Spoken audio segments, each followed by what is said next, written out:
خواتین و حضرات السلام علیکم۔ وائس آف ساؤتھ ایشیا کے لندن اسٹوڈیوز سے ٹیبل ٹاک ود مقیم احمد میں آپ سب کو خوش آمدید۔ ناظرین کرام، آج کے پروگرام میں پاکستان کی سیاسی صورتحال پر گفتگو کریں گے۔ ہمارے ساتھ تشریف فرما ہے ممتاز دفاعی تجزیہ نگار لیفٹیننٹ جنرل ریٹائرڈ نعیم خالد لودھی صاحب۔ سر، آپ کی تشریف آوری کا بہت شکریہ۔ جنرل صاحب، میرا پہلا سوال یہ ہے کہ کیا سابق وزیر اعظم کے جو پرنسپل سیکرٹری تھے اعظم خان، کیا آپ انہیں محمود مسعود بنتا دیکھ رہے ہیں؟ جی، بسم اللہ الرحمن الرحیم، بہت شکریہ۔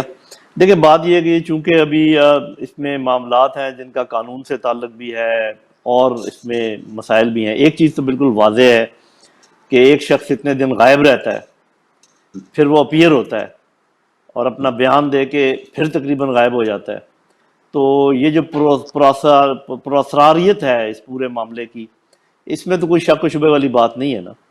اور یہ چیز بھی انڈرسٹوڈ ہے کہ حکومت وقت جو ہے اس نے ضرور کوئی پریشر ڈالا ہے، کوئی ٹوسٹ کیا ہے، کوئی ایکسپلائٹ کیا ہے، تب جا کے اس بندے نے یہ بیان دیا ہے۔ لیکن اگر میں یہ یاد کراؤں آپ کو اور آپ کے سامعین کو، ناظرین کو، کہ اسحاق ڈار صاحب نے بھی ایک ایسا بیان دیا تھا جو کہ اسی کانسٹیٹیوشن کے یا لا کے رول کے تحت تھا، اور بالکل باقاعدہ ایفیڈیوٹ پر تھا۔ اس سے وہ منحرف ہو گئے اور وہ مان لیا گیا کورٹ میں۔ تو اب دیکھنا یہ ہے کہ جب یہ کورٹ میں تشریف لائیں گے، کیا اس بیان پہ قائم رہیں گے یا یہ کہ منحرف ہو جائیں گے یا اس کو چینج کریں گے۔ تو ابھی بہت ساری چیزیں باقی ہیں۔ تو یہ جو لوگ بغلیں بجا رہے ہیں کہ جی بس ہو گیا کام، اور یہ کافی نہیں ہے۔ جب تک وہ خود سامنے آ نہیں جاتے اور دوبارہ اس بات کو دہرا نہیں دیتے، اور وہ جو پریسیڈنٹ جس کا پہلے میں ذکر کر رہا ہوں اس کے مطابق عدالت اس کو دیکھ نہیں لیتی، یا تو وہ بیان بھی محکم سمجھا جائے اور اس میں کوئی چینج جو ہے نا وہ ایکسیپٹیبل نہ ہو جو اسحاق ڈار صاحب نے دیا تھا، یا اس بیان کو بھی جرا کے سامنے وکیلوں کے سامنے لایا جائے، وہ اس پہ جرا کر کے اس کی جو حقانیت ہے، اس کی جو درستگی ہے، اس کو چیک کریں گے۔ تو میرا خیال ہے یہ قانونی مراحل ہیں، ابھی اور آگے ہیں، تو شاید اتنی جلدی ہم یہ نہیں کہہ سکتے کہ یہ کیا بن گئے یا کیا اس کا آگے چلتا ہے۔ جی سر، یہ ایک چیز گردش میں ہے کہ D G I S I Nadeem Anjum sahib کی کوئی ایکسٹینشن زیر غور ہے یا کوئی ایسا مطالبہ پیش کیا گیا ہے؟ آپ کی نالج میں کوئی ایسی چیز ہے؟ جی، میری نالج میں تو ایسی کوئی بات نہیں ہے، لیکن یہ آرمی چیف کے پاس یہ پاور ہے کہ وہ 60 سال سے پہلے 60 سال عمر مکمل ہونے سے پہلے کسی بھی لیفٹیننٹ جنرل کو 2 دفعہ 1 سال کی ایکسٹینشن دے سکتے ہیں۔ یہ میری معلومات ہیں، جو رولز میں جانتا ہوں۔ تو وہ اس میں کوئی ایسی رکاوٹ نہیں ہے اگر وہ ایکسٹینشن دینا چاہیں، اور یہ چیف کی اپنی پاور میں ہے۔ صاف ظاہر ہے کہ گورنمنٹ اس کو بعد میں ریٹیفائی کرتی ہے، لیکن اس قسم کی چیز کوئی سکہ بند معلومات میرے پاس اس سلسلے میں نہیں ہے۔ جنرل صاحب، سائفر کا بھوت جو ہے وہ ایک دفعہ پھر سامنے آ گیا ہے۔ اچھا، یہ کوئی ریزمبلنس، میں 2 واقعات آپ سے شیئر کروں گا، دیکھیے گا کہ یہ ریزمبلنس کریٹ ہوتی ہے یا نہیں ہوتی، کہ ذوالفقار علی بھٹو نے ہنری کسنجر کا خط راولپنڈی میں لہرایا تھا جہاں انہوں نے اس سفید ہاتھی کا ذکر کیا تھا۔ میاں نواز شریف پہ اجمل قصاب کے گھر کی نشاندہی کا الزام لگا تھا۔ چودھری اعتزاز احسن پر کشمیری حریت پسندوں کی لسٹیں بھارت کو دینے کا الزام لگا تھا۔ نہ تو کوئی تحقیقات ہوئی ان معاملات پر، نہ ہی ان کو کسی منطقی انجام پر پہنچایا گیا۔ تو کیا سائفر کے ساتھ بھی یہی ہونے جا رہا ہے؟ جی دیکھیں، پہلی بات تو یہ کہ جب بھی کوئی ایسا سوال ہو جس میں یہ ازیوم کر لیا جائے کہ پاکستان میں جو ہے رول آف لا ہے، پاکستان میں کانسٹیٹیوشن کے مطابق چیزیں ہوتی ہیں، رول کے مطابق چیزیں ہوتی ہیں، یہاں پر لوگوں کے ساتھ انصاف ہوتا ہے، یہاں پر کسی کے ساتھ ناانصافی نہیں ہوتی، یا سب کے لیے لیول پلینگ فیلڈ ہے، پھر تو یہ آپ کا سوال بنتا ہے۔ ورنہ اگر میں یہ کہوں کہ یہ تو ہمارے قوانین جو ہیں موم کے ناک ہیں، جو پاور میں ہے جس طرف مرضی اس کو موڑ دے، اور جب وہ پاور سے چلا جائے گا دوسرا شخص آ کے دوبارہ اس ناک کو سیدھا کر دے گا۔ تو یہاں تو یہ معاملات ہیں نا، آپ کے سامنے آپ کو پتہ ہے کہ کون کون سی ایسی شکیں ہیں کانسٹیٹیوشن کی جن کو ہوا میں اڑا دیا گیا ہے. کسی اور ملک میں ایسا ہوتا تو 10 بندے آج پھانسی چڑھ گئے ہوتے. تو یہ بات کوئی کچھ بھی ہو سکتا ہے. اگر آپ مجھ سے اگر میں یہ کہوں کہ اس کو کوئی بھی رنگ دیا جا سکتا ہے، لیکن یہ ہے کہ جو چیزیں ریکارڈ پر ہیں، مثال کے طور پہ جو نیشنل سیکیورٹی میٹنگز کے منٹس ہیں، اور جس میں انہوں نے یہ کہا ہے کہ یہ بے جا مداخلت ہے پاکستان کے اندرونی معاملات میں، اور پھر ڈیمارش بھی کیا گیا ہے، تو اس کا مطلب یہ بات بیس لیس تو نہیں ہے. تو وہ لوگ تو جو یہ کہتے ہیں کہ یہ کچھ بھی نہیں ہے، یہ ایک ہوائی بات ہے اور اس کی کوئی بنیاد نہیں ہے، ان کا تو منطق یہیں ختم ہو جاتی ہے. تو اس کا یہ مطلب ہے کہ خدا نہ خواستہ وہ جو 2 دفعہ ہماری بیٹھی تھی نیشنل سیکیورٹی کمیٹی، تو وہ سب کے سب ایسے ہی انہوں نے مفروضہ بنا لیا تھا. آخر وہ کوئی چیز ان کو پتہ چلی ہوگی تو انہوں نے بات کی ہے. تو جب آپ کی نیشنل سیکیورٹی کمیٹی یہ کہے کہ ایک ملک نے یا ایک ملک کے کسی نمائندے نے بے جا مداخلت کی ہے، اور پھر آپ ان کو ڈیمارش بھی کریں، اس پر اپنے غصے کا اظہار بھی کریں، تو پھر یہ تو نہیں کہا جا سکتا کہ یہ بیس لیس ہے. ہاں یہ ہے کہ اگر وہ گم ہو گیا ہے یا کیا ہے، تو اتنا میں جانتا ہوں کہ جتنے بھی ٹاپ سیکرٹ ڈاکومنٹس ہوتے ہیں ان کی جو نگہداشت کی ذمہ داری ہے وہ چیف سیکرٹری یا جو بھی سیکرٹری انوالوڈ ہوتا ہے اس کی ہوتی ہے، یا فارن سیکرٹری کی ہوتی ہے. وہ اور کسی کی ذمہ داری نہیں ہوتی. اگر وہ کسی کو ہینڈ اوور کرتا ہے تو وہ ایک دستخط کراتا ہے جس میں یہ کہتا ہے کہ جی میں نے یہ ڈاکومنٹ آپ کو ہینڈ اوور کیا ہے، آپ دستخط کیجئے، چاہے وہ وزیر اعظم ہو، چاہے وہ صدر مملکت ہو، کوئی بھی ہو. وہ زبانی کلامی نہیں وہ اس کو ہینڈ اوور کرتا. لہذا اگر یہ کبھی یہ بات آئی کہ یہ کسٹڈی اس کی کس کے پاس ہونی چاہیے اور کس کی ذمہ داری بنتی تھی کہ اس کی حفاظت کرے، تو وہ بالکل ایک الگ معاملہ ہے. وہ تو رولز کے مطابق ہوگا جیسے بھی ہوگا. تو باقی میں نے آپ کو بتا دیا، اس کو ملٹی پلائی کر کے بہت اونچا بھی ایک چیز بنائی جا سکتی ہے، اور اس کو ڈیوائڈ کر کے بہت چھوٹی چیز بھی بنائی جا سکتی ہے. یہ مرضی ہے ان لوگوں کی جن کے ہاتھ میں پاور ہے، جو موجودہ حکومت ہے. لیکن یہ حکومت جا رہی ہے، اب اس کے بعد جو انٹرم حکومت آئے گی، جو اس کے نیکسٹ، وہ کیا اس پہ موقف اختیار کرتی ہے. تو یہ ایسی تمام چیزیں ہیں. تو وہ میں چیز دوبارہ دہرا دوں، نہ یہاں پر کوئی رول آف لا ہے، نہ یہاں پر کوئی کانسٹیٹیوشن ہے، نہ یہاں پر کوئی لیول پلینگ فیلڈ ہے. تو یہ تو پھر جس کی لاٹھی اس کی بھینس ہے. تو مطلب آپ یہ فرما رہے ہیں کہ جو چاہے آپ کا حسن کرشمہ ساز کرے.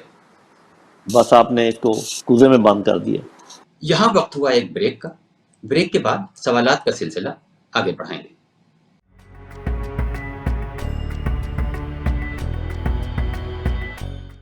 Welcome back.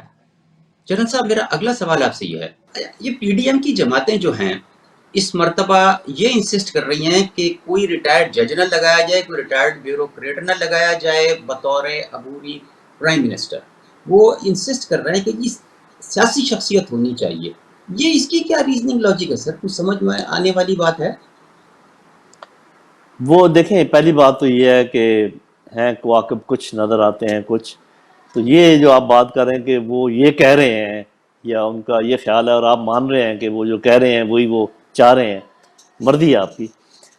میرے اپنے خیال میں وہ صرف یہ چاہ رہے ہیں کہ کوئی نیوٹرل بندہ نہ آ جائے، ہمارا بندہ آئے. یہ اگر میں ایک لفظ میں آپ کو، ایک جملے میں بات آپ کو بتا دوں، کہ جب وہ پولیٹیشینز کی بات کرتے ہیں، کسی کی بات اگر ان کو کوئی اعتراض نہیں ہوگا اگر کوئی جج ایسا آ جائے یا کوئی ایسا بیوروکریٹ آ جائے یا ایسا ٹیکنوکریٹ آ جائے جو نیوٹرل نہ ہو، ان کا حامی ہو، تو وہ آج مان جائیں گے. تو یہ ساری جو ہے نا بیانیہ یہ تہس نہس ہو جائے گا. تو بنیادی بات یہ ہے میرے بھائی. لیکن اب یہ ہے کہ چونکہ اپوزیشن ہے ہی نہیں، تو اپوزیشن کا رول کون ادا کرے گا؟ اس وقت کون ہے جو کہ کوئی بیلنسنگ ایکٹ کر سکتا ہے؟ آپ بھی سمجھتے ہیں، میں اشارہ ہی کر سکتا ہوں کہ کچھ لوگ ایسے ہیں اللہ تعالیٰ کے فضل و کرم سے جو یہ چاہیں گے کہ نیوٹرل لوگ آئیں، اور یہی بات ان کو کلک رہی ہے، اسی لیے وہ بار بار یہ بیان دے رہے ہیں. تو آپ کو سمجھ آ جانی چاہیے کہ میں کیا کہہ رہا ہوں. اچھا جنرل صاحب، اگر ہسٹری دیکھیں نا تو آج تک کبھی کوئی ریٹائرڈ جنرل عبوری وزیر اعظم نہیں بنایا گیا. یہ جو کہ الیکشن کرا دیں آپ 3 مہینے میں یا 60 دن میں، تو کسی ریٹائرڈ جنرل کو لگا دیں. تو کیا لگتا ہے اس بار کو ایسا چانس ہے؟ جی دیکھیں، بات یہ ہے کہ اگر کوئی ایسا جنرل ہو جو سب کی نظر میں نیوٹرل ہو،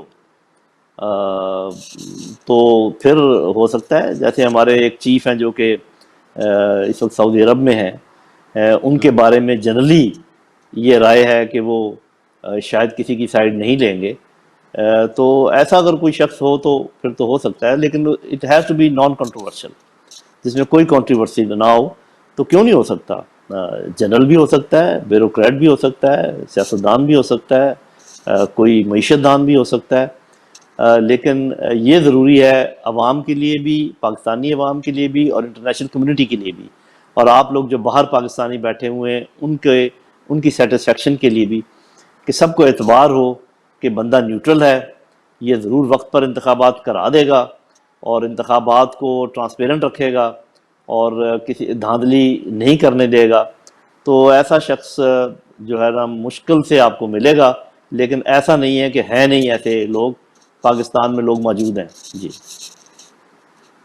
یہ حالیہ دنوں میں دو سیاسی پارٹیوں کی تشکیل ہوئی ہے پاکستان میں، ایک استحکام پاکستان پارٹی ہے، دوسری پی ٹی آئی نظریاتی ہے۔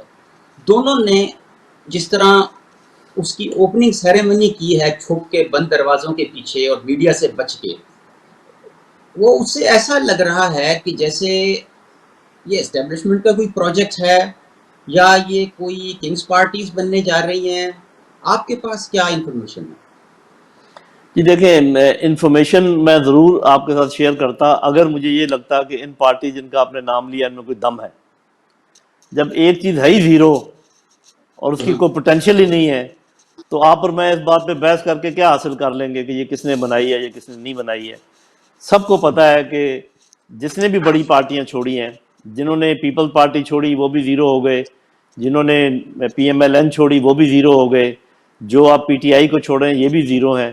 تو جو بڑی نیشنل پارٹیز ہوتی ہیں، مین سٹریم پارٹیز، ان کو چھوڑنے والے لوگ کبھی بھی کامیاب نہیں ہوتے۔ وہ ٹھیک ہے جب مارشاء اللہ وغیرہ ہوتا ہے تو یہ کیو جیسی جماعتیں جو ہے نا وہ اپنا جگہ بنا لیتی ہیں، نارملی یہ ممکن نہیں ہے۔ تو میرا نہیں خیال کہ اس پر زیادہ بحث کرنے کی ضرورت ہے یہ کس نے بنائی۔ اور دوسری بات یہ کہ اگر ہسٹری آپ کو خود بخود بتا رہی ہے کہ ایسی پارٹیاں کون بناتا ہے، تو خام خواہ میرے منہ سے کہلوانے کی یا آپ کو کہنے کی کیا ضرورت ہے؟ آپ کے ناظرین کو 12 سال سے اوپر والا کسی بچے سے پوچھ لیں، وہ آپ کو بتا دے گا۔ تو مجھے اتنے بڑے بندے سے، یہ بندہ 70 سال کے آدمی سے یہ بات کیوں پوچھ رہے ہیں؟ سر ہم صرف کنفرم کرنا چاہ رہے تھے، باقی اچھا جی میں آگے بڑھ جاؤں۔ یہ بتائیے کہ عبوری وزیر اعظم کے نام گردش کر رہے ہیں، 3-4 لوگوں کے تو باقاعدہ نام بھی آ گئے، تو جی وہ انٹرویو بھی ہو گئے، تو کوئی ایسی بات ہے کہ who are the candidates and who has been interviewed؟ جی دیکھیں، ایک دو نام جو آئے ہیں، کوئی تو ایک محسن صاحب کا جب نام آیا تو اس میں بڑی کنٹروورسی پیدا ہو گئی، تو خود ہی وہ ایک لحاظ سے پیچھے ہٹ گئے۔ کھوسا صاحب کا نام گردش کر رہا تھا تو انہوں نے خود ہی معذرت کر لی، پہلے بھی انہوں نے معذرت کی تھی ایک دفعہ اگر آپ کو یاد ہو۔ جی تو اب اور کوئی نام اگر آتے ہیں تو مجھے نہیں معلوم، لیکن اس میں کھنچا تانی تو ہوگی۔ صاف ظاہر ہے کہ پیپل پارٹی چاہے گی کہ کوئی ایسا شخص ہو جس کی لیننگ پیپل پارٹی کی طرف ہو، نون چاہے گی کہ ایسا شخص ہو جس کی لیننگ نون کی طرف ہو۔ فیصلہ تو ان دونوں نے ہی کرنا ہے، صرف بیلنسنگ پاور ہے ایک تیسری جو پتہ نہیں انٹرفیئر کرے گی یا نہیں، کیونکہ وہ کہتے ہیں کہ ہم نان پولیٹیکل ہیں، ہو سکتا ہے وہ کریں یا نہ کریں۔ لیکن میرا اپنا خیال یہ ہے کہ نیشن کو سیٹسفائی کرنے کے لیے ایک نیوٹرل آدمی کا لانا ضروری ہے، اور اس کے لیے ضروری ہے کہ ٹوٹل معاملہ پی ڈی ایم پر نہ چھوڑ دیا جائے۔ اپوزیشن تو کوئی ہے ہی نہیں، تو جو نیوٹرل اینٹیز ہیں ان کو چاہیے کہ اپنا اثر و رسوخ استعمال کر کے اس بات کو انشور کریں کہ ایسی شخصیت ہو جو جنرلی ایکسیپٹیبل ہو پاکستانی عوام کو اور زیادہ ساری پولیٹیکل پارٹیز کو۔ جی سر یہ کہا جا رہا ہے کہ آئی ایم ایف سے جو معاہدہ ہوا ہے اس میں آرمی چیف کا بہت بڑا کردار ہے، ایون حکومتی حلقے بھی اس کو ایکسیپٹ کر رہے ہیں، تو یہ تو حکومت اپنی ناکامی کا خود اعتراف نہیں کر رہی؟ جی دیکھیں، اس میں دو باتیں ہیں۔ پہلی بات تو یہ ہے کہ یہ میرا اپنا تجربہ بھی ہے، جب پاکستان میں زلزلے آتے رہتے ہیں اور سیلاب آتے ہیں، اور جب باہر کے ملک مدد آپ کی کرنا چاہتے ہیں تو وہ یہ ڈیمانڈ کرتے ہیں ہمیشہ کہ جی ہم فوج کے تھرو یہ فنڈ دیں گے۔ ابھی مجھے تفصیل میں جانے کی ضرورت نہیں کہ وہ ایسا کیوں کہتے ہیں، اور کئی دفعہ ایسا ہوا کہ اگر حکومت کو فنڈ دیے بھی ہمارے دوست ممالک نے تو انہوں نے کہا جی ہمارے سامنے آپ فوج کو اس کو ٹرانسفر کریں، وہ ان کے تھرو کام ہوگا یا ہم ڈائریکٹ کروائیں گے. تو اس قسم کا کام تو ہوتا رہتا ہے. یہ تو ایک پوائنٹ ہے. دوسرا پوائنٹ زیادہ اہم ہے جو میں ابھی آپ کو بتانے والا ہوں. دیکھیے کہ پیپل پارٹی نے کتنے اچھے طریقے سے سارا یہ جو یہ 1.25 سال والا ملبہ ہے یہ سارا ڈال دیا نون کی لیگ کے اوپر، ان کو آگے رکھ کر. ساری دنیا جو برا بھلا کہہ رہی ہے وہ ان کو کہہ رہی ہے جی روٹی پہلے 8 روپے کی تھی آج 25 روپے کی ہے، مہنگائی یہاں تک ہوگی، یہ ہو گیا وہ ہو گیا، اور یہ جو ڈالر چڑھا اور جو بھی معاملات ہوئے.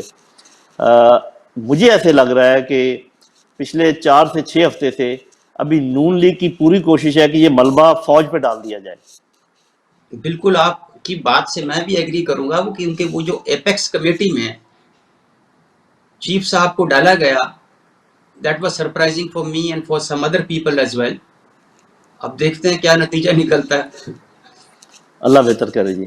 جی ہاں سر، ایک جنرل نالج کا کوشچن ہے کہ مطلب یہ توشہ خانہ ہمارے ہاں ہوتا ہے، اس کا ایک پروسیجر ہے، بہرحال کوئی فالو کرتا ہے کوئی نہیں کرتا.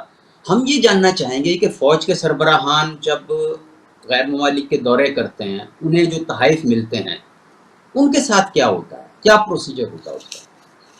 جی اس میں پروسیجر جو ہے وہ گورنمنٹ رولز کے مطابق ہی ہے، لیکن الگ یہ کرتے ہیں. اور رولز یہ ہیں کہ ایک خاص اماؤنٹ کی چیز اگر دی جائے تو وہ پرسنل ہو سکتی ہے. ابھی اماؤنٹ مجھے یاد نہیں ہے، 20,000 ہے یا 15,000 ہے، 10,000 لاکھوں میں نہیں ہے، چھوٹا اماؤنٹ ہے. اگر اس سے زیادہ ہو تو پھر وہ چیز یا آپ کو دینی پڑتی ہے جی ایچ کیو میں، وہاں پر ایک ایس ڈی برانچ ہے، وہ رکھ لیتے ہیں اور وہ پھر کسی آفس میں اس کو یا کسی میس میں اس کو سجاوٹ کے طور پہ یا جیسے ایک سوونیر ہوتا ہے اس کے طور پہ رکھ لیتے ہیں. اور اگر کوئی چیز جس کی اگر کوئی آکشن ہو، کچھ ایسی چیزیں ہوتی ہیں وہ رکھنے کے قابل نہیں ہوتی یا زیادہ ہو جاتی ہیں، تو پھر آکشن میں ایسا ہی ہوتا ہے کہ جو اس کی ہائر بیڈنگ کرے، لیکن اس کا ایک منیمم جو رقم ہے وہ بتائی جاتی ہے. تو بعض اوقات وہ چیزیں لے بھی سکتے ہیں پیسے دے کر. لیکن زیادہ تر ہمارے یہاں رواج یہ ہے کہ اس قسم کی چیزیں جو ہیں وہ رکھ دی جاتی ہیں آفیسز میں، میسز میں، کلبز میں، ان کی اس کے حیت کے مطابق کہ وہ چیز کیا ہے. لیکن یہ جیسے چھوٹی چیزیں ہیں جن کی جیسے گھڑیاں ہیں یا پین ہے یا ٹائی ہے یا اس قسم کی چیزیں نارملی یہ رکھ لی جاتی ہیں جو مجھے ہے. لیکن اس کا ایسے نہیں بغیر ریکارڈ کے یہ کبھی نہیں ہو سکتا. جو کچھ بھی ساتھ جو ایسا اسٹاف افسر ہوتے ہیں وہ اس کو ریکارڈ کرتے ہیں اور یہ جو میں نے پروسیجر بتایا اس کے مطابق پھر وہ رکھ لیتے ہیں. جو پیسے جمع کرانے وہ کروا دیتے ہیں. کم قیمت کی چیز ہو تو بغیر پیسوں کے بھی دی جا سکتی ہے.